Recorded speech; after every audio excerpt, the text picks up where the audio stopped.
흥행한 영화나 드라마가 이제 종영이 되고 나면은요, 원작에서 삭제된 장면이라고 하면서요, 또다시 한번 사람들에게 관심을 끌 때가 있어요. 여러분 한번 생각해 보세요. 삭제된 장면이라는 건 뭐예요? 처음에는 다 촬영을 했다라는 거잖아요. 그렇죠?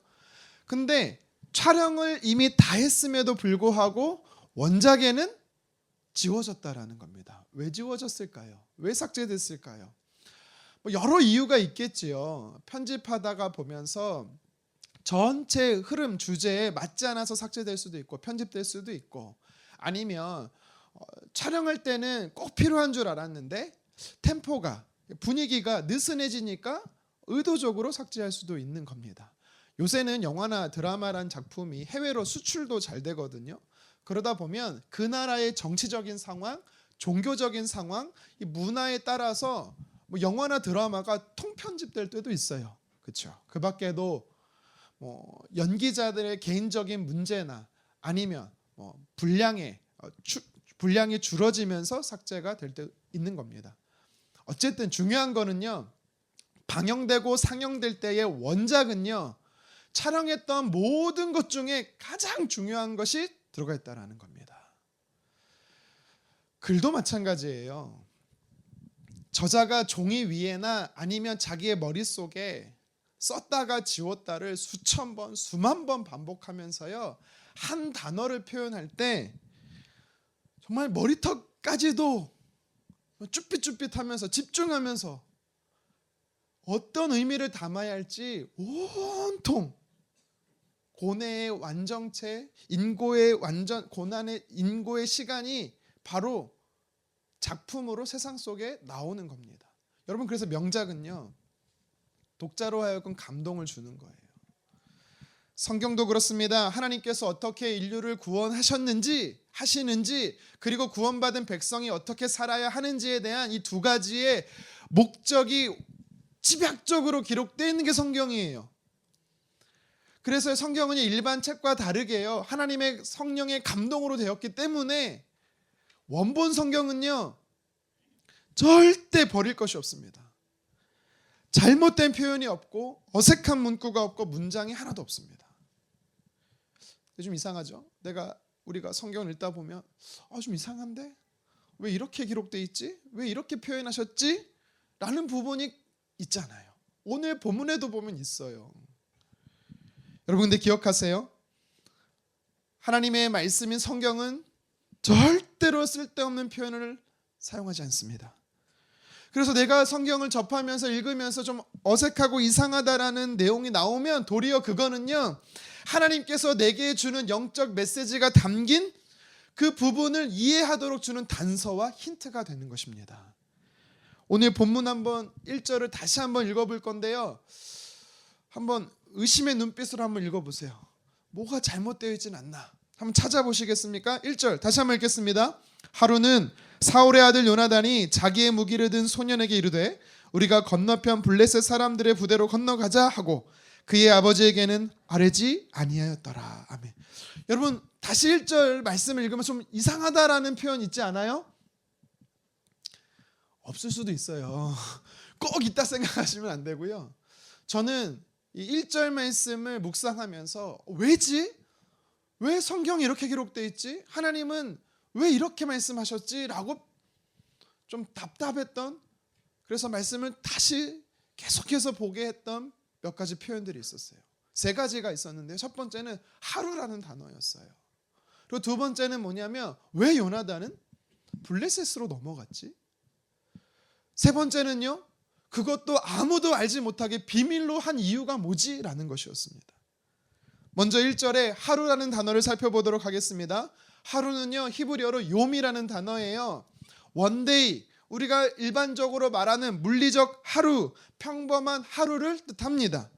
그런데 오늘 성경 1절에 기록된 이 하루라는 표현은요, 오늘이 몇 월 며칠이지, 무슨 요일이지 할 때에 단순히 흘러가는 시간의 하루만을 의미하는 것은 아닙니다. 이번 겨울방학 중에 하루는요, 때 하루, 여행 중에 하루. 여러분, 뭔가 연속되는 시간 같지만 그 하루는 특별한 하루를 우리가 말하는 것이죠. 오늘 성경에서 말하는 하루는요, 연속되는 시간 속에서 특별한 일, 새로운 일이 시작되는 시점에 새로운 하루라는 의미를 담고 있습니다. 지금 이스라엘 백성들은 어떤 연속된 시간성 속에 있었을까요? 오늘 우리가 읽은 14장의 성경 말씀은 13장과 어떤 관계성 속에 있었을까요? 바로 블레셋과의 전쟁이라는 연속선 상에 있었습니다. 앞선 말씀 사무엘상 13장 5절을 같이 한번 읽어보도록 하겠습니다. 블레셋 사람들이 이스라엘과 싸우려고 모였는데 병거가 3만이요 마병이 6,000명이요 백성은 해변에 모래같이 많더라. 그들이 올라와 베나원 동쪽 믹막스에 진침해. 아멘. 성경은요, 이스라엘의 전쟁하러 온, 침략해 온 블레셋 군사들이 얼마였는지 병력을 소개하고 있어요. 먼저 병거가 3만이래요. 여러분, 병거가 뭔지 아세요? 말이 끄는 전차예요. 다음 사진 한번 보여주시겠어요? 이게 병거예요. 근데 오늘 이 군사력으로 봤을 때는 별거 아닌 것처럼 보여요. 그래서 오늘로 좀 치환해서 오늘날의 병거에 해당하는 무기가 뭔가, 다음 사진 보여주시겠습니까? K9 자주포입니다. 좀 제가 약간 밀리터리 쪽에 좀 관심이 있어서 여러분, K9 자주포가요, 우리나라에서 만든 거거든요. 전 세계적으로 수출되고 있습니다. 제가 알기로는 60%인가 70%의 자주포를 석권하고 있대요. 아주 더운 날씨에도, 아주 추운 날씨에도, 평지에도, 산악지역에도 우리나라는 다 갇혀 있잖아요. 그래서 어떤 지형에도 시동이 바로 걸려야 되거든요. 근데 우리나라만 가능하대요, 이게. 그래서 엄청 수출이 잘 돼요. 아마 북한이 이것 때문에 못 쳐들어올 거예요. 그러니까 이런 자주포 같은 오늘날의 병거가 얼마나 된대요? 3만 대. 엄청난 군사 대국이 블레셋이었다라는 거예요. 또 계속해서 말하지요. 마병이 6,000명이래요. 말을 탄 군인이 6,000명이라는 겁니다. 다시 말해 말이 6,000필이 있다라는 겁니다. 일반 군인은 몇 명이래요? 셀 수가 없대요. 엄청난 양의 대군이 지금 블레셋 군사들이 이스라엘에 침략해 온 것입니다. 이런 모습을 보고 이스라엘 백성들이 어떻게 반응한지 아십니까? 사무엘상 13장 6절 함께 읽겠습니다. 이스라엘 사람들이 위급함을 보고 절박하여 굴과 수풀과 바위 틈과 은밀한 곳과 웅덩이에 숨으며. 아멘. 몸을 숨길 수 있는 곳이라면 장소를 가리지 않고 어디든 찾아가 피했다라는 것입니다.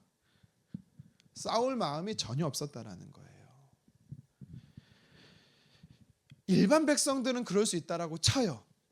그러면 군인들은 어땠을까요? 군사들은 어땠을까요? 사무엘상 13장 7절 함께 읽겠습니다. 어떤 히브리 사람들은 요단을 건너 갓과 길르앗 땅으로 가되 사울은 아직 길갈에 있고 그를 따른 모든 백성은 떨더라. 아멘. 즉 군사들이 뭐 하고 있는지 성경이 말하고 있는 거예요. 도망쳤다라는 거예요. 결국엔 다른 지역으로 도망쳤다라는 거예요. 여러분, 군인에게서 타령은요 뭐예요? 바로 영창입니다. 그게 중요한 게 아니에요. 일단 목숨을 건지는 게 먼저예요. 도망쳤다라는 거예요. 도망치지 못한 나머지 군사들은 뭐 하고 있대요? 떨고 있대요. 지금 남은 군사, 사울 왕과 함께하는 군사가 몇 명인지 아십니까? 오늘 본문 2절 하반절에 나오거든요. 같이 한번 읽겠습니다. 함께한 백성은 600명 가량이며. 여러분, 지금 블레셋의 군사가 좀 어때요? 자주포 같은 병거가 3만 대예요. 지금 말을 탄 군인이 6,000명이고요. 일반 군사는 셀 수 없이 많대요. 근데 고작 그들을 맞서 싸우고 있는 이스라엘 백성들의 군사가 몇 명이요? 600명. 이스라엘 땅의 군사를 다 모으면 600명밖에 안 된 게 아니고 수많은 군사들이 있었지만 다 도망쳤다라는 거예요. 살고자 두려워서. 그러니까 오늘 1절 하반절에 1절 상반절에 하루라는 이 단어를 통해 우리가 무엇을 알 수 있냐면 이스라엘 백성들이 어떤 사건, 상황, 고난 속에 있었는지를 성경이 우리에게 말해주고 있는 거예요. 여러분, 근데 이 단어는요, 성경의 한 절의 첫 시작으로 또 새로운 한 장의 첫 시작하는 단어로 쓰인 이 하루라는 표현은요, 그냥 시간이 이런 상황으로 흘러가고 있었다라는 것만 이야기하고 있지 않습니다. 또 다른 의미가 있어요. 어떤 의미인지 아세요? 그 계속되고 있는 상황을 끊어내시는 하나님, 새로운 변화를 시작하시는 하나님, 희망의 싹이 이스라엘 백성들 가운데 움트고 있다라는 것을 오늘 이 하루라는 단어가 우리에게 보여주고 있습니다. 그걸 간접적으로 이야기하고 있어요. 요새 여러분들에게 있어서 하루는 어떤 사건의 연속입니까? 특별한 일이 없는 쏘쏘 그냥 평범한 시간의 연속입니까? 여러분, 제가 볼 때 이런 분들이 제일 복돼요. 아, 이렇게 재미없지? 일상이 평범하지? 제일 복되십니다. 살아보니까요, 죄송합니다, 살아보니까요 평범한 게 제일 좋아요. 아무 일 없는 게 제일 좋아요. 사건 사고가 왜 이렇게 많은지 모르겠어요. 왜 이렇게 어려운 일이 많은지 모르겠어요. 혹시 오늘 본문의 이스라엘 백성들과 같이 죽을 것 같아서 도망치고 숨고 싶고 피하고 싶은 두려운 상황이 연속된 하루가 그 하루 속에 있는 분들 계십니까? 왜 갑자기 나에게, 우리 가정에 이런 일이 일어난 거지? 이해할 수 없는 분 계세요? 하나님 앞에 대단한 걸 바라는 것도 아니고 그냥 평범하게 살고 싶습니다, 소박하게 살고 싶습니다 라고 기도하는데 왜 하나님 내게 이런 어려움을 허락하시는지, 그럼 고난의 연속 가운데 계신 분 있습니까? 이별의 아픔, 상실의 아픔, 배신의 아픔, 거절의 아픔, 버림받음의 아픔, 여러분, 그래서 절망의 눈물 흘리시는 분 계세요? 목표를 세우고 열심히 살고 싶은데 하는 일마다 족족 실패합니다. 낙심에 연속된 하루를 보내고 계신 분 있습니까? 그렇다면 오늘 말씀이 여러분 무엇을 이야기하는지 집중하셨으면 좋겠어요. 저는 한 교회를 섬기는 목사로서 성도님들을 위해서 기도할 때 꼭 빠뜨리지 않고 하나님 앞에 고백하는 제목이 있어요. 기도가 내용이 있어요. 그게 뭐냐면, 여러분, 지난 한 주간 우리가 암송했던 야고보서 1장 5절에도 말씀하잖아요. 지혜가 부족하면 후회 주신다. 하나님은 절대 꾸짖지 않으신다. 기도해라, 반드시 주신다. 저는 이 말씀을요 믿고, 그래서 사역자로 부름받아서 20년 동안 지금까지 왔습니다. 저는요 저를 너무 잘 알아요. 저는요 연약한 사람인 걸 너무 잘 알아요. 제가 뭘 할 수 없는 걸, 뭘 잘할 수 없는 사람인 걸 알아요. 그래서 여러분들을 위해 기도할 때 하나님, 제가 성도님들을 향해서 뭔가 해줄 수 있는 게 없어요. 하나님께서 지혜가 필요해요. 하나님 도와주셔야 돼요. 하나님 많은 것을 구하진 않을게요. 하나님 평범하게 평안을 주세요. 하나님 샬롬을 주세요. 성도님들의 삶을 보면 왜 인생의 광풍이 이렇게 많은지, 왜 성도님의 삶이 파손됐는지 모르겠습니다. 그런 모습을 볼 때마다 여러분, 저는요 아무렇지 않을 것 같죠? 여러분 볼 때 저는 그냥 괜찮은 것처럼 보이지 않습니다. 제 마음이 아파요. 덩달아 저의 마음이 무너집니다. 그러면 요새는요 잘 못 일어나요. 영적으로 잘 못 일어나더라고요. 제가 저를 보니까. 하나님 왜 그러십니까 도대체? 사랑하신다면서요. 왜 사랑하는 자에게 이런 시련을 주십니까? 왜 그들을 방치하세요? 이해가 안 되니까 막 화가 날 때가 있어요. 제가 요새 좀 화가 많아졌대요, 제 아내가. 사랑하는 성도 여러분, 오늘 말씀에서 하루라는 이 단어에는요 하나님의 마음이 담겨 있어요. 어떤 하나님의 마음이 담긴지 아세요? 사랑하는 아들아, 딸아, 너는 끊어내고 싶고, 하지만 너의 힘으로는 끊어낼 수 없지. 소망 없어 보이는 이 상황이 계속될 것 같지? 아니야. 너는 할 수 없을지는 몰라도 나는 할 수 있어. 나는 너를 위해 새로운 일을 시작할 거야. 아니, 이미 시작했어. 그래서 너의 삶은 소망이 있어 라고 하나님께서요 저와 여러분들에게 이 하루라는 단어를 가지고 메시지를 주고 있어요. 이제 너의 삶에 오늘은 연속된 고통의 하루가 아니라 새로운 변화, 희망의 시작, 하루가, 새로운 하루가 될 거야. 하나님께서는 이 1절의 하루라는 단어를 통해서요, 하나님의 마음을 우리에게 주고 있는 것입니다. 여러분, 우리가 이 땅에 몸을 입고 사는 동안에는요, 고통의 한 고비를 넘어가잖아요. 그러면 끝인 것 같은데요, 또 새로운 고비가 찾아와요. 7분 능선은 넘은 것 같잖아요. 그럼 또 8분 능선이 찾아오더라고요. 무슨 말입니까? 인생의 고통은 계속된다라는 겁니다. 하지만 여러분, 중요한 게 뭔지 아세요? 여전히 그래도 우리에게 소망이 있다라는 겁니다. 왜요? 절망의 하루를 소망의 하루로 바꾸시는 하나님이 계시기 때문입니다. 여러분들 안에 하나님이 계십니까? 여러분, 제 질문이 너무 이상한가요? 나의 계속되고 연속되는 상황 속에 하나님이 계시냐고 묻는 겁니다. 유라굴로 강풍으로 인해 파손된 상황 속에 바울에게 하나님이 찾아오신 것처럼 절망이란 하루를 보내고 있는 나의 삶 속에 하나님께서 찾아오신다라는 거 여러분 믿으시냐라고 묻는 거예요. 여러분, 하나님을 믿으십니까? 여러분, 아멘이기 때문에 소망이 있는 겁니다. 나를 떠나시지 않고 단 한순간도 나를 포기하지 아니하시는 임마누엘의 하나님이 계시기 때문에 여러분, 우리에게 소망이 있어요. 내 삶에 찾아오신 하나님은 어떤 분이십니까? 새로운 일을 시작하시는 분이세요. 새 일을 행하시는 분이시래요. 여러분, 기억하시기 바랍니다. 하나님은 우리의 삶 속에 새 일을 행하심으로 인하여서 하루가 고통의 연속에 지속되는 하루가 아니라 새로운 하루, 하나님의 일하심으로 인하여 변화되는 새로운 하루가 된다는 사실을 믿으시기를 주님의 이름으로 축원합니다. 성경의 몇 구절을 한번 살펴볼게요. 먼저 이사야서 43장 19절입니다. 함께 읽겠습니다. 보라, 내가 새 일을 행하리니 이제 나타낼 것이라. 너희가 그것을 알지 못하겠느냐? 반드시 내가 광야의 길을 사막의 강을 내리니. 아멘.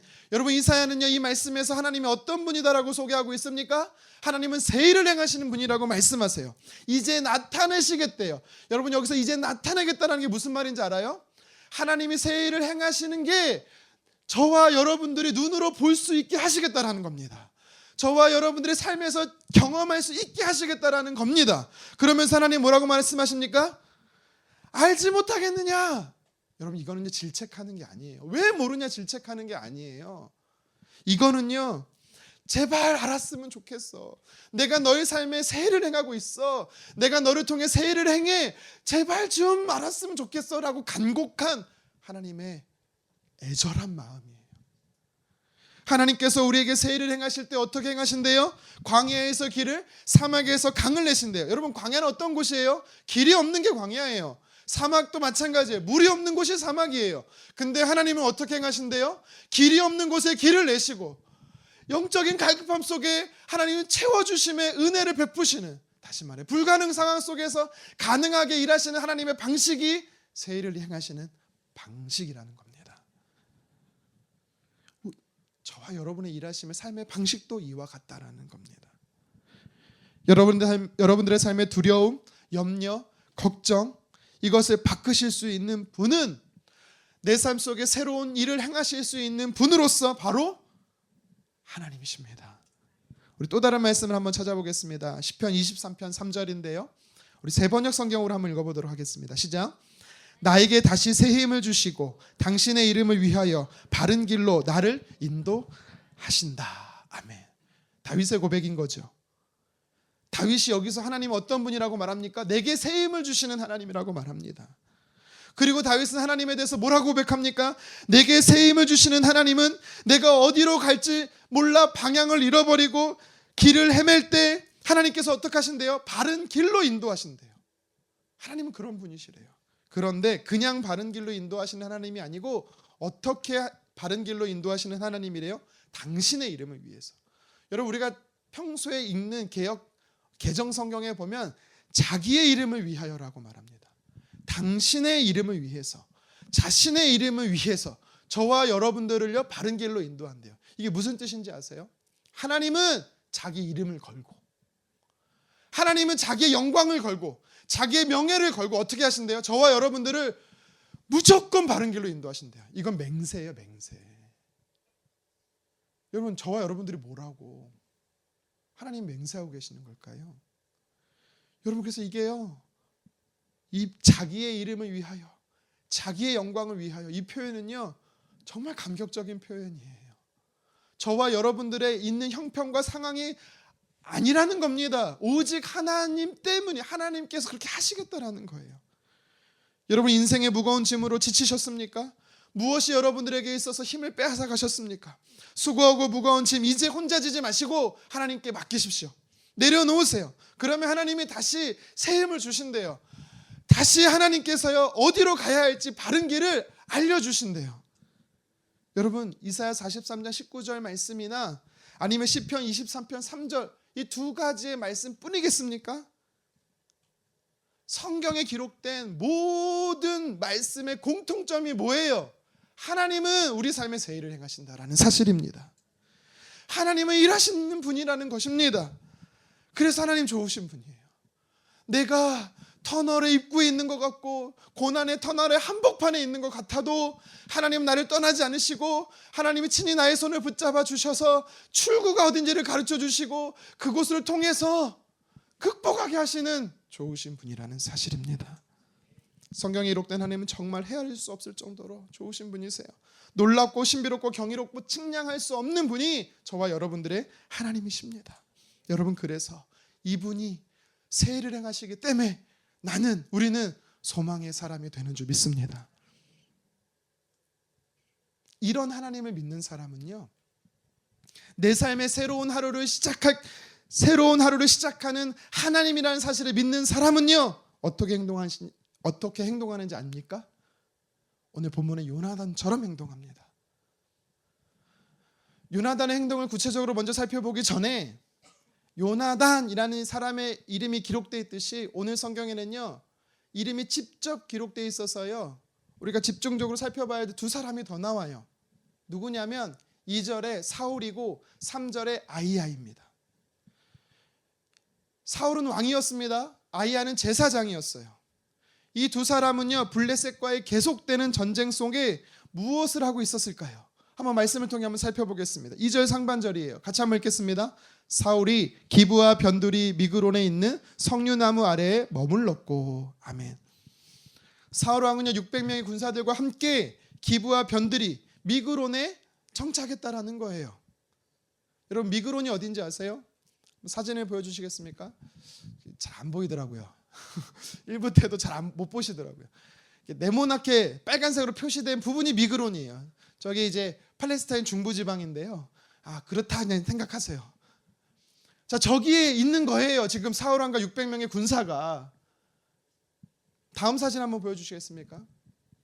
잘 보이진 않겠지만 동그라미 3개가 보일 거예요. 그렇죠? 지금 블레셋 군사들이 아까 우리가 살펴봤던 그 엄청난 많은 군사들이요 쳐들어왔어요. 근데 그들이요 북쪽으로는 오브라, 서쪽으로는 베토론, 남쪽으로는 지금 사울 왕과 600명의 군사들이 있었던 이 미그론 근처인 스보임 골짜기까지 내려온 거예요. 그러니까 동시다발적으로 이스라엘 땅을 3군데를 정복하려고 하는 거죠. 이때 지금 사울 왕이 무엇을 하고 있었는지 오늘 성경이 이야기하고 있습니다. 우리 2절 상반절을 다시 한번 읽어볼게요. 사울이 기브와 변두리 미그론에 있는 석류나무 아래에 머물렀고. 아멘. 뭐 특별히 한 것 같지, 뭘 하고 있는 것 같진 않아요. 그렇죠? 그냥 봤을 때는 석류나무 아래에 머물렀다는 게 무슨 뜻일까요? 여러분 그냥 이것은 그냥 쉬고 있었다라는 뜻은 아닙니다. 사울은 왕으로서요 자신이 해야 할 역할을 잘 감당하고 있었다는 뜻이에요. 분주의 전투를 지휘하고 있었다라는 것을 이야기합니다. 어떻게 할 수 있냐면 머물렀다라는 단어 때문이에요. 이 머물다라는 단어가 히브리어로 야샤브라는 단어인데요. 이 단어가 또 어디에 쓰였냐면 성경을 찾아보니까 사사기 4장 5절에 쓰였더라고요. 사사기 4장 5절은 누구에 대한 이야기냐면 여사사 드보라에 대한 이야기거든요. 자, 성경 말씀 사사기 4장 5절 한번 읽겠습니다. 드보라의 종려나무 아래에 거주하였고 이스라엘 자손은 그에게 나아가 재판을 받더라. 아멘. 드보라가 종려나무 아래에 머물렀대요. 거주했대요. 근데 얼마나 오랫동안 거기에서 머물렀으면 사람들은 드보라의 종려나무라고 부를 정도로 특정한 장소가 됐다라는 거예요. 근데 그곳에서 드보라는 사사로서 무엇을 하고 있었대요? 사람들을 재판했대요. 법적인 일이나 행정적인 일이나 그가 해야 할 역할을 잘 감당하고 있었대요. 어떻게? 머물면서. 그곳에 거주하면서. 근데요, 여기 사사기 4장 5절에 거주하다라는 단어도요, 히브리어로 야샤브라는 단어예요. 그러니까 거주하다라는 야샤브, 오늘 본문에서 머물다라는 야샤브는 동일한 단어입니다. 사사로서 열심히 감당하고 있었던 드보라나 왕으로서 열심히 감당하고 있었던, 전쟁하고 있었던 사울 왕이나 똑같다라고 성경은 이야기하고 있는 거예요. 근데 문제는 뭔지 아세요? 열심히는 하고 있는데 문제가 있었어요. 어떤 문제냐면 사울 왕은 여전히 하나님을 신뢰하지 않고 있습니다. 아주 잘못된 인간적인 방법을 택하고 있었어요. 그럼 어떻게 알 수 있는지 아세요? 3절에서 나오는 이 아이야라는 인물 때문에 알 수 있어요. 우리 3절 상반절 같이 한번 읽어보겠습니다. 아이야는 에봇을 입고 거기 있었으니 그는 이가봇의 형제 아이두베 아들이요 비느하스의 손자요 실로에서 여호와의 제사장이 되었던 엘리의 증손이었더라. 아멘. 여러분, 좀 어려울 수 있는데 이게 가계도를 이야기하고 있는 거거든요. 아이야를 중심으로 아버지가 누구고 그 위가 누구고 설명한 거예요. 한번 도표를 보시면서 제가 잘 설명해 볼게요. 자, 아이야의 아빠가 누구라고요? 아이두비라는 겁니다. 자, 그리고 아이야의 아빠, 그의 아빠 할아버지가 누구라고요? 비느하스라는 겁니다. 다음 보여주시겠습니까? 다음 도표 그 전 도표로 지나쳐버렸네요. 네, 요거라는 거예요. 그리고 그 다음 보여주시겠습니까? 엘리가 증조부라는 거예요. 그러니까 성경은요, 이 3절 말씀을 통해서 우리에게 주는 정보가 3가지가 있어요. 첫 번째 정보가 뭐냐면 아이야는 제사장이라는 거예요. 그냥 제사장이 아니에요. 대제사장이라는 거예요. 이 가계도를 통해서 보면. 두 번째 정보가 있습니다. 어떤 정보냐면 아이야는 하나님의 뜻을 구하고 있었다라는 것을 성경이 우리에게 알려주고 있어요. 어떻게 알 수 있는지 아세요? 에봇이라는 옷 때문에 알 수가 있어요. 다음 사진 한번 보여주시겠습니까? 에봇을 입고 있는 제사장의 모습인 거예요. 여러분, 에봇은요 일반 옷과 달라요. 제사장, 그중에 대제사장이 입는 옷인데 아무 때나 입는 옷이 아닙니다. 1년에 한 번 대속죄일 성소 앞에 들어갈 때 입던 옷이고요. 특별한 제사를 할 때 대제사장이 입던 옷이에요. 아니면 하나님의 뜻을 정말 위급한 상황 속에서 하나님의 뜻을 구할 때 입던 옷이 에봇입니다.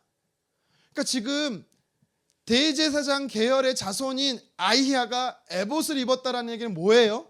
하나님 앞에 뜻을 구하고 있었다라는 거예요. 지금이 전쟁통이잖아요. 블레셋과의 전쟁 중이잖아요. 어떻게 하면 블레셋과 싸워 이길 수 있는지 하나님께 묻고 있었다라는 걸 우리는 알 수가 있습니다.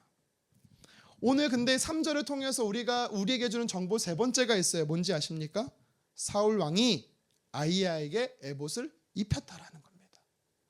물론 13장이든 14장이든 사울이 아이야에게 에봇을 입혔다라는 말은 안 나와요. 하지만 상황을 유추해 보면 이것은 사울 왕이 입혔다라고밖에 말할 수가 없어요. 그 근거가 몇 가지 있습니다. 제가 한번 말씀드려 볼까요? 아이야가 정말 대제사장으로서 선한 목적과 선한 의도로 하나님 앞에 뜻을 구하는 사람이었다라면, 그래서 오늘 3절에 에봇을 입고 있는 거라면 우리는요 그에게 한 가지 질문을 던져봐야 돼요. 어떤 질문인지 아세요? 앞선 사무엘 13장에 왜 당신은 제사장으로서 아이야 당신은 왜 사울 왕을 막지 않았습니까? 사울 왕이 절대 해서는 안 되는 제사장이나 선지자가 감당해야 할 제사를 스스로 집도할 때 하나님을 경외하고 사람을 두려워하지 않는 사람이라면, 하나님 앞에 정신 바로 서 있는 제사장이라면 목숨 걸고 사울을 막았어야죠. 왜 안 막았냐라고요. 아예 성경은요 13장에 아이야 이름조차 기록하고 있지 않습니다. 뿐만 아니라 사무엘상 22장 9절에 보면 성경은 아이야라는 인물에 대해서 뭐라고 말하는지 아세요? 그는 사울 왕의 신하라고 말하고 있어요. 제사장임에도. 무슨 말입니까? 혈통적으로 제사장임에도 불구하고 그는 제대로 된 제사장이 아니라는 겁니다. 하나님을 두려워하는 사람이 아니라 사람을 두려워하는 제사장이었다라는 거예요.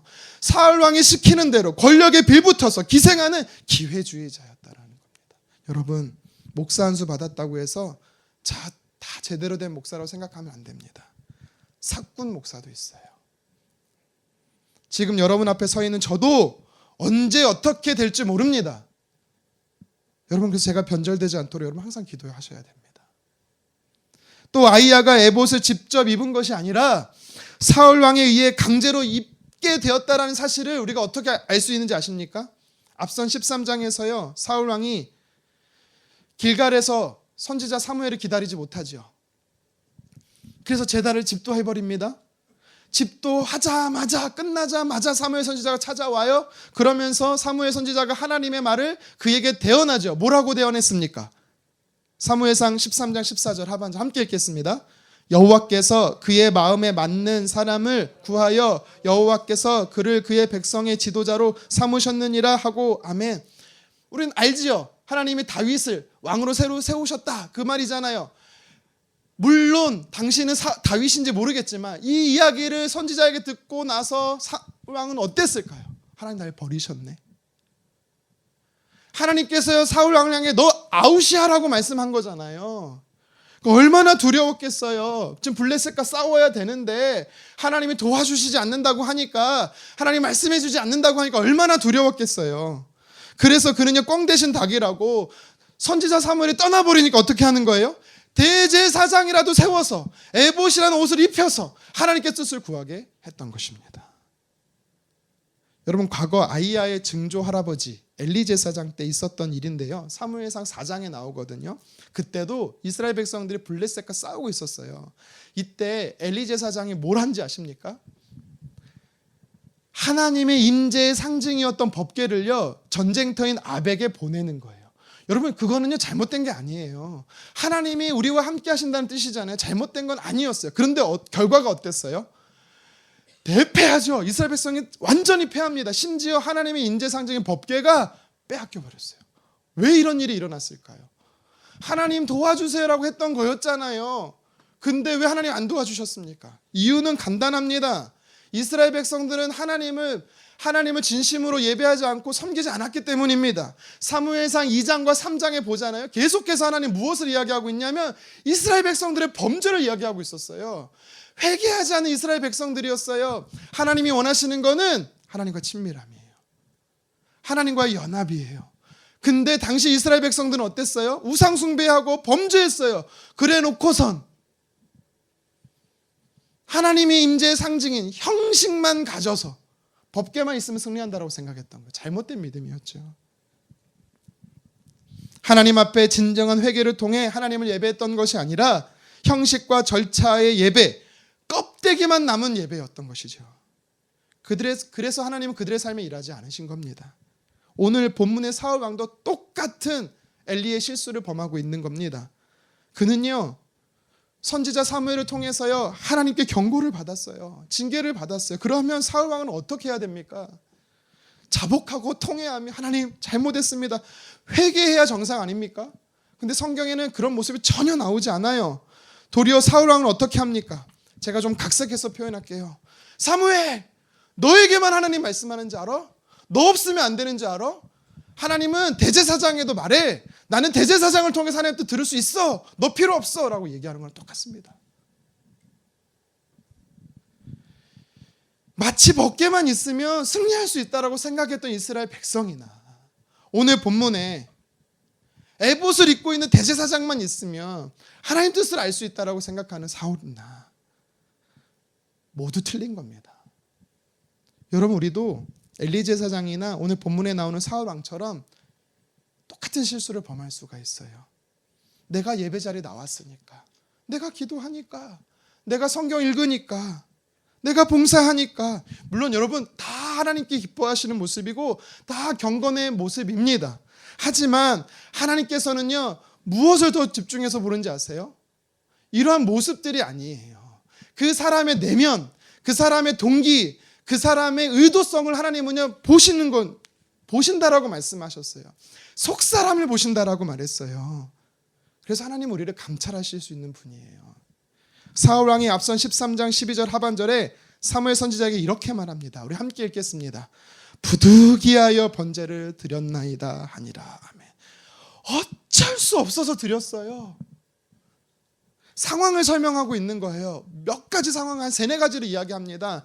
당신은 7일 만에 온다는 것을 오지 않았잖아요. 당신이 약속을 안 지켰잖아요. 선지자 사무엘이요. 지금 블레셋 군사들이 어마어마한 군사들이 지금 우리한테 다가오고 있잖아요. 세 번째는요, 군사들이 두려워서 다 떠났어요. 네 번째는 무엇을 이야기하는지 알아요? 하나님의 은혜를 구하지 못했다라고 말해요. 이게 무슨 말이냐면 내가 제사를 드리는 건 잘못됐지만 이것을 회개할 시간이 없었어요 라고 말하는 거예요. 왜요?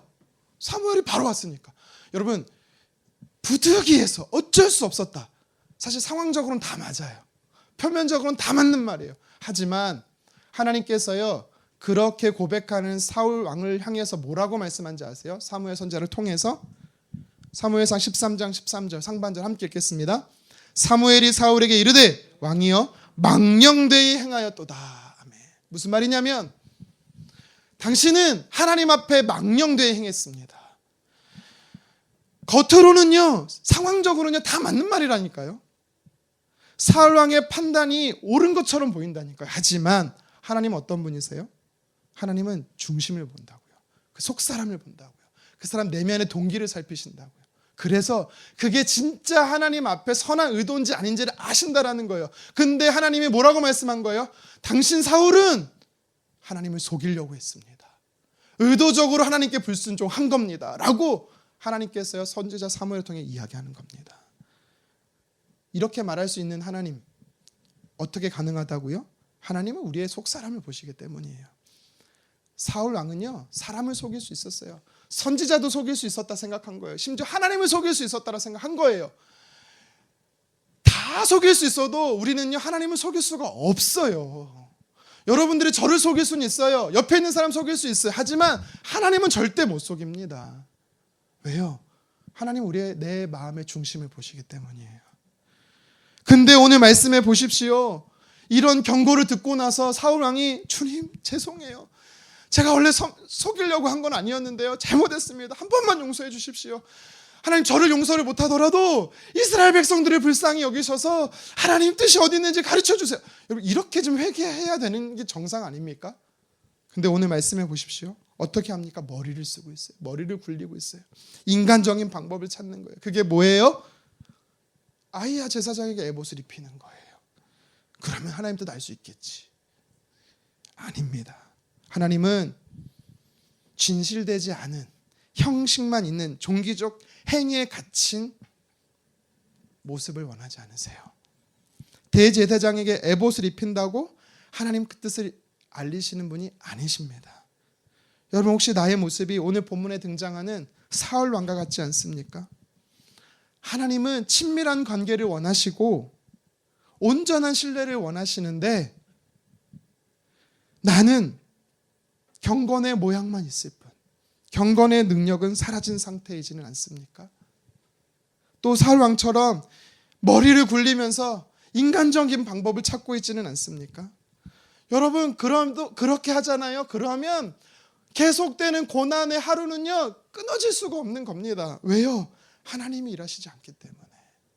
하나님 내 삶 속에 새 일을 행하시지 않기 때문에. 여러분 지금의 고난을 끊어내고 새로운 변화의 시작, 새로운 하루가 내 삶에 찾아오려면 어떻게 해야 됩니까? 하나님이 일하셔야 돼요. 하나님이 일하시려면 어떻게 해야 돼요? 오늘 본문의 요나단 같이 저와 여러분들이 살아야 돼요. 그러면 요나단은 어떻게 행동했습니까? 우리 1절을 다시 한번 읽겠습니다. 시작. 하루는 사울의 아들 요나단이 자기의 무기를 든 소년에게 이르되 우리가 건너편 블레셋 사람들의 부대로 건너가자 하고 그의 아버지에게는 아뢰지 아니하였더라. 아멘. 지금 요나단이 어떻게 합니까? 블레셋을 향해 가고 있어요. 이거는요 투항한 게 아니에요. 투항한 게 아니면 어떻게 알 수 있냐면 무기 든 자와 함께 갔다라는 표현 때문에 알 수 있어요. 당시에는요 왕이나 고대 근동 사회에는요 왕이나 좀 직위가 높은 군대 장관에게는요 무기를 든 자가 있었어요. 항상. 그래서 성경은요 관용적으로 뭐 어떻게 표현하냐면 무기 든 자가 있다. 그와 함께 갔다라는 건요 전쟁에 출정했다라는 것과 똑같아요. 그러니까 지금 이 말씀은 뭐냐면 요나단이 무기 든 자와 함께 갔다라는 거는 블레셋과 싸우려고 갔다라는 겁니다. 여러분 잘 생각해 보세요. 600명 또 비교가 안 되는 숫자잖아요. 근데 고작 2명, 더 정확히 말하면 무기 든 자는 사실 무기는 요나단에게밖에 없었기 때문에 1명. 요나단이 그들하고 싸운들 이기겠습니까? 승산이 있겠어요? 불가능한 일이잖아요. 근데 요나단은 어떻게 그렇게 할 수 있었을까요? 또 심지어 1절 하반절과 2절 하반절에 보면 아무도 모르겠대요. 다시 말하면 독단적인 행동이었다라는 겁니다. 근데 그 결과는 어떻습니까? 하나님께서 요나단을 통해 어떻게 일하십니까? 하나님이 블레셋을 이기게 하셨다라는 겁니다. 광야에서 길을 내시고 사막에서 물을 내시는 기적과 같은 일, 정말 계란으로 바위를 쳐서 바위가 무너지는 일이 요나단 삶에 일어났다라는 겁니다. 그래서 요나단의 삶뿐만 아니라 이스라엘 백성들의 삶은 고난에 계속되는 또 하루가 아니라 하나님의 일하심을 통해서 새로운 하루가 그들의 삶에 시작될 수 있었다라는 사실이죠. 여러분, 우리의 삶에도 하나님의 새로운 하루가 어떻게 시작될 수 있습니까? 요나단처럼 살면 돼요. 요나단처럼 산다라는 게 뭡니까? 내 삶 속에 하나님이 일하신다라는 것을 믿으면 되는 겁니다. 여러분, 하나님은 일하시는 분이세요. 1절에는 자세한 내용이 안 나오지만 6절에는요 부연 설명이 기록되어 있어요. 자기의 이 무기 든 자에게 요나단이 뭐라고 말했는지 부연 설명이 되어 있습니다. 우리 6절 하반절 한번 같이 읽겠습니다. 여호와께서 우리를 위하여 일하실까 하노라. 아멘. 여러분, 일하실까 하노라, 이게 무슨 뜻인지 아세요? 일하실지 안 하실지 모르겠지만 그때 가봐야 알겠지만 확률은 50%인데 일단 가보자, 이런 뜻 아니에요. 이 말씀을 원어로 직역하면요 하나님은 반드시 일하신다, 그러니까 가자란 뜻이에요. 요나단은요 어떤 믿음이 있었는지 알아요? 이 계속되는 고난을 끊어내실 수 있는 분은 하나님이시다라는 확신이 있었다라는 겁니다. 요나단은 어떤 믿음이 있었는지 알아요? 하나님을 찾는 사람에게 하나님은 반드시 새 일을 일하신다라는 확신이 있었다라는 거예요. 그는 대책이 없는 즉흥적인 무모한 사람이 아니었어요. 하나님이 어떤 분이신지를 알았고 또 하나님의 계획이 무엇인지를 알았던 믿음의 사람이 요나단입니다. 여러분, 우리가 요나단과 같아야 돼요. 요나단처럼 하나님이 어떠신 분인지를 알잖아요. 그러면 우리가 요나단처럼 알게 되는 겁니다. 무엇을 알게 됩니까? 하나님은 내 삶에 나를 방치하시거나 내 삶에 방관하시는 분이 아니구나. 정말 하나님은 내 삶에 관심이 많으시구나. 하나님은 나를 위해 졸지도 주무시지도 않으실 뿐만 아니라 항상 나를 위해 새 일을 행하시는 분이시는구나 라는 사실을 우리도 깨닫게 되는 것입니다. 여러분, 어렵고 힘든 상황이 더더욱 지속되고 지속될수록 하나님의 일하심은 더 기이해집니다. 하나님은 우리의 처한 문제보다 크세요. 우리 삶에 일하시는 하나님의 사이즈를 키우십시오. 어떻게 키울 수 있습니까? 하나님을 크게 보는 겁니다. 우리가 하나님을 크게 볼 때 하나님의 일하심의 스케일은 확장될 것입니다. 반대로 내가 하나님을 작게 보잖아요. 그러면 하나님의 일하심은 결코 우리는 경험할 수가 없게 됩니다. 그렇기 때문에 저와 여러분들은 오늘 본문의 요나단과 같이 하나님의 반드시 일한다, 하나님은 새 일을 행하신다 확신하기를 바랍니다. 나와 우리 가정과 일터와 주의 몸된 교회 위에 하나님께서는 오늘도 새로운 날이 되게 하신다라는 여러분 기대함이 넘치기를 주님의 이름으로 축원합니다. 말씀을 정리하겠습니다.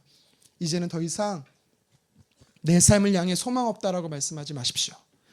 나는 끝났어, 나는 안 돼, 다시 일어날 수 없어. 여러분, 그런 절망의 소리를 더 이상 말하지 마십시오.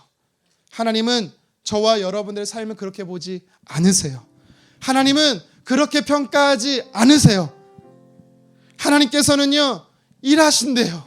하나님이 일하시면 우리의 삶에 계속되던 고통이 끊어집니다. 하나님이 일하시면 우리의 삶에는 새로운 하루가 시작되어서 하나님의 우리에게 주시는 기쁨과 감사가 넘치는 나날이 계속될 것입니다. 우리는 사울 왕과 같이 행동해서는 안 됩니다. 인간적인 방법을 취해서 의도적으로 하나님을 속이면서 하나님을 망령되이 여기는 형식적인 외식하는 자가 되어서는 안 됩니다. 왜요? 그러면 하나님이 일하실 수 없거든요. 요나단과 같이 하나님이 어떤 분이신지를 알고 그분이 내 삶에 반드시 새 일을 행하신다라는 사실을 믿고, 그래서 요나단과 같이 내 삶을, 우리 삶을 새로운 하루 되게 하신다라는 여러분 확신을 가지셨으면 좋겠어요. 그래서 하나님의 일하심을 통해 오늘 하루가 더 이상의 낙심과 절망에 연속되는 날이 아니라 행복한 순간의 연속으로서의 새로운 하루가 시작되는 하나님의 일하시는 저와 여러분들의 삶이 되기를 주님의 이름으로 축원합니다.